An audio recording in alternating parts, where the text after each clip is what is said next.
Hey everybody, it's Mr. Barbier, back with another video. Today's topic is adding polynomials. All right, now before we get to the steps for adding polynomials, let's take a look very quickly at what like terms are. So, as you can see here, note number one, Mr. Barbier note number one. When combining like terms, hold on one second. When combining like terms, remember that all constants are like terms regardless of their signs. Okay, that's very important. Don't say that two terms are not like terms because one is positive and one is negative. That is not true. The signs don't need to be the same for the terms to be like terms. Okay, all that you need for constants to be like terms is that there are constants, meaning there is no variable assigned to the term. It's just a number, right? Whether it's a whole number, a fraction, a decimal, doesn't matter. A constant is any term that doesn't have a variable, which makes them like terms, regardless of their signs. Number two, variable terms are like terms if they satisfy two conditions. So now we're talking about variable terms, okay? Two conditions must be met for them to be like terms. A, the variable terms must be the same. B, the variables must have the same exponent. Okay, so let me say that again. The variables must be the same. I said variable term by mistake. The variables, meaning they both have to have the same variable, x, for example. And for part B, it says the variable terms must have the same exponent. So, for example, if I write here 2x and over here 4x, these two variable terms are like terms because they have the same variable x and they have the same exponent. Now you might say, Mr. B, what exponent are you talking about? You know the answer, invisible exponent 1. These two are like terms. And because they are like terms, I can combine them using money and debt. Okay, the money and debt method. So let's remember that, right? If I have $2 because it's positive, and I have another $4 because this 4 is also positive, then when I combine these two, I'll get 6x. Be careful, do not add the exponents when you are combining like terms. The exponent stays the same. Right? So if I'm combining 2x and 4x, I get 6x, right? You know that I like to do this. Okay. Love my boxes, you know that. If I'm combining them, okay, let's remember the 2x is positive, the 4x is also positive. I combine using money and debt by adding the coefficients, the 2 and the 4. Okay. I have $2, I have another $4, altogether I have $6. Keep the x the same. Okay, that's how we combine like terms. Let's get another example. What if I say negative 7x squared, okay, and positive 3x squared? Question, are these two like terms? If you said yes, you are correct. Why are they like terms? Because they share the same variable x, and the x's have the same exponent, an exponent of 2. So once again, I can combine these two variable terms because they're like terms. Okay, use the same shape when boxing or circling or drawing a triangle, however you want. Join them together, and again, let's use the money and debt method. I owe $7. I have $3. The 7 is negative, the 3 is positive. If I owe 7 and I have 3, I owe $4. And I keep the variable and the exponent the same. Just like that. Okay? Very simple, very simple, very simple. Now, one more question. If I say negative 10x to the second power, and I say 6x to the third power. Tell me, are these two like terms? If you said no, you are correct. Now, why are they not like terms? Very simple. Because here, x has an exponent of 3. Here, x is an exponent of 2. Therefore, these are not like terms. I cannot combine them. Leave them just like that. All right, let's get back to your notes sheet. And very simple. Let's get right to the matter at hand. Let's start adding polynomials. So, to add polynomials, simply follow these steps. Step 1, remove the parentheses. Step 2, combine like terms by adding the coefficients using the money and debt method. Keep the variable and exponent the same. Step 3, any term that doesn't have a like term to combine with stays the same and is left alone. Step 4, write your answer in standard form. Okay, so I'm giving you here 5 practice problems to do. But you know what? I'm not doing them for you. You're doing them yourself. So I'm going to create a fresh problem on scrap paper. Let's do it. So here we go. Let's, you know what? How about we start off fresh? Give me a second.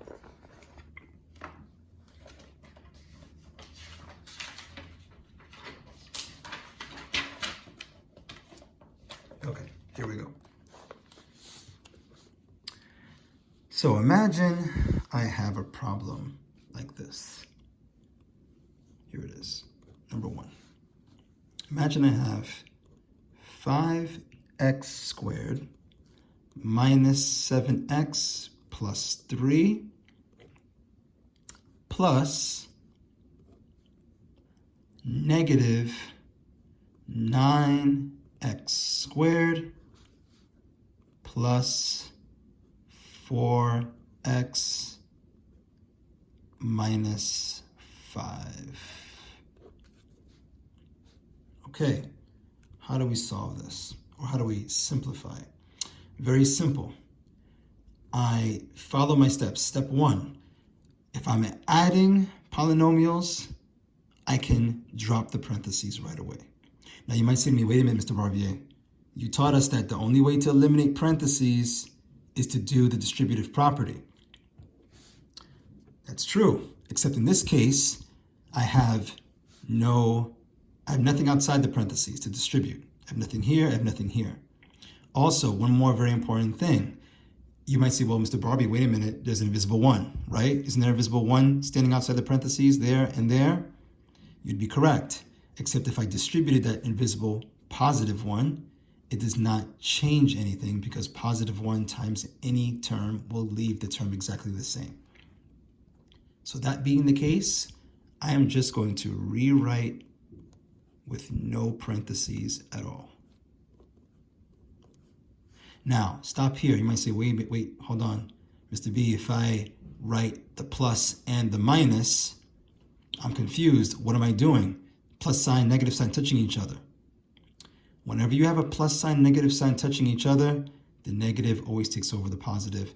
I drop the positive and I keep the negative.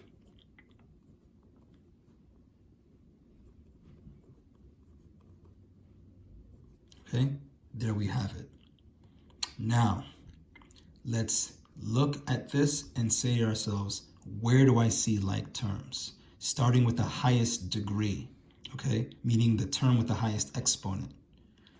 Well, I see 5x squared, and I see negative 9x squared. So I'm going to box this, and I'm going to box this, and I'm going to combine them together using money and debt. So I have $5, but I owe someone $9. Don't have enough to pay them. So that means I'm still in debt, meaning I still owe them how much?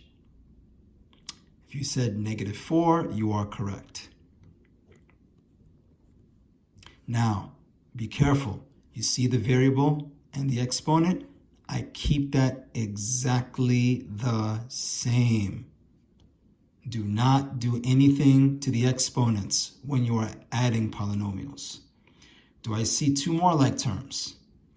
Well, I see -7x and I see +4x. So I'm going to use a different shape now.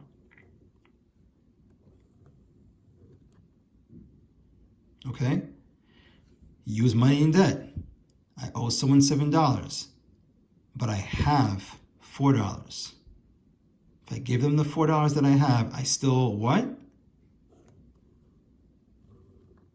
If you said owe $3, you are correct. So because I owe, it's a negative. So -3x. Do I have any more like terms? Yes, I have two constant terms. So I'm going to use a different shape again. Triangle this time. Let's combine them. Again, using money and debt.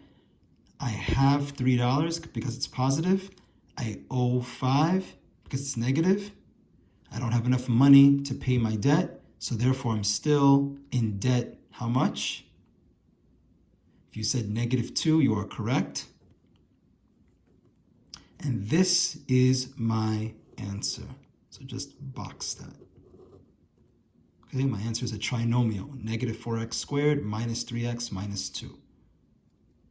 It's that simple. Now, some of you might be thinking, wait a minute, Mr. Barbie, how come you can't make this smaller? How come you can't combine these two? They both have an x.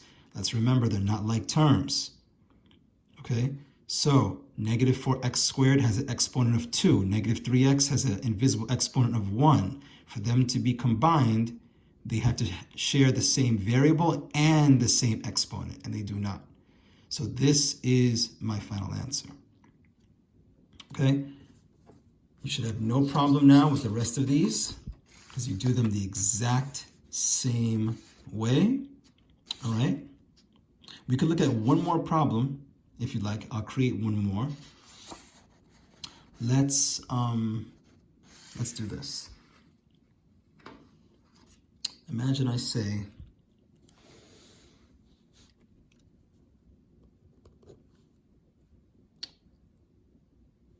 okay, find the sum of -4x to the third power plus 6x squared minus 9x and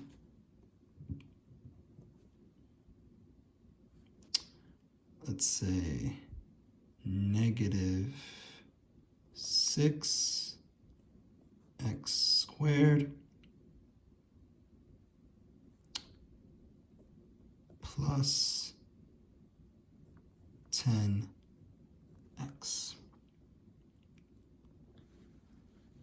Okay, there it is. How do we do that? Well, first of all, just because it's written in the form of a sentence doesn't mean anything changes. We literally do this problem the exact same way we did the top one. Okay, so I'm going to rewrite this problem without the words so that it looks just like problem number 1. I'm going to say -4x to the third plus 6x squared minus 9x. That is a trinomial. I'm going to put it in parentheses. Plus, open parentheses, -6x squared plus 10x. Now you might say, Mr. Barbie, how do you know to put the plus? Because of the keyword sum. That tells me that it's an addition problem. Okay? Also, make it a habit. Okay, remember, I talk about having good math habits. Make it a habit to put parentheses around your polynomials to start the problem off. Now you might say, Mr. Barbier, wait a minute, you said the first step in addition of polynomials is to drop the parentheses. That's true, but that's only in addition. Okay? In subtraction, you don't do that, and in multiplication, you don't do that. So I want you to develop good math habits right now. Put the parentheses to set the problem up. Okay? Now, let's do what we did with problem number 1. Let's rewrite the problem with no parentheses. So we have negative 4x to the third plus 6x squared minus 9x. Again, if I drop the parentheses, I'm going to have a positive and a negative touching. So the negative always takes over the positive. So you could also think of it this way. A positive and a negative gives you a negative, right? In multiplication and division. You know that. So keep everything else the same. Okay? And now let's combine like terms, starting with the highest degree. Now, the reason why I say starting with the highest degree is because that way my answer will already be in standard form. Okay, let's talk about that really quick. Standard form. All answers should be written in standard form, which means, 1, if a polynomial has variable terms with different variables, meaning like an x, a y, a z, you write the terms in alphabetical order going from left to right, regardless of the degree of the term. So as you can see right now, we're not dealing with polynomials with different variables. All the variables match, so we could ignore that first step for now. The second one's more important though. Number 2, if a polynomial has a variable term, or excuse me, if a polynomial has variable terms with the same variables but different exponents, write the terms from highest degree to lowest going from left to right. That's what we are concerned with right now, okay? So let's make sure that when we write our final answer, it's in degree order, from highest degree to lowest degree. So coming back here, let's start with the highest degree. Where do I see the highest degree? The variable term with the highest exponent. Here it is, right? Negative 4x to the third power. Now, look at the rest of the terms. Do you see a matching exponent of 3 with any of these other terms? No, right? Degree of 2, degree of 1, degree of 2, degree of 1. This variable term is all alone. It doesn't have a like term. So guess what we do? We just bring it down and keep it the same. Okay, literally just leave it the same. What about a degree of 2? Do we see any variable terms with a degree of 2? Well, yes, we do. Positive 6x squared and negative x squared. They both have a degree of 2. So I can box these two terms. And let's use money and debt. If I have $6, but I owe $6, what am I left with? Now, if you say nothing, you are 100% correct. So what do? Do I bring down x squared? No, absolutely not. Okay, that's a very common mistake. Some students think that when two terms have the same coefficient, you eliminate the coefficient, but then keep the variable. That is 100% wrong. That is not the case at all. What happens is both terms, we say in math, cancel each other out completely, meaning the coefficients go away and the variables go away. So this goes away and this goes away completely. The 6's are gone, as well as the x squareds are also gone. Again, in math, we say they cancel each other out. So now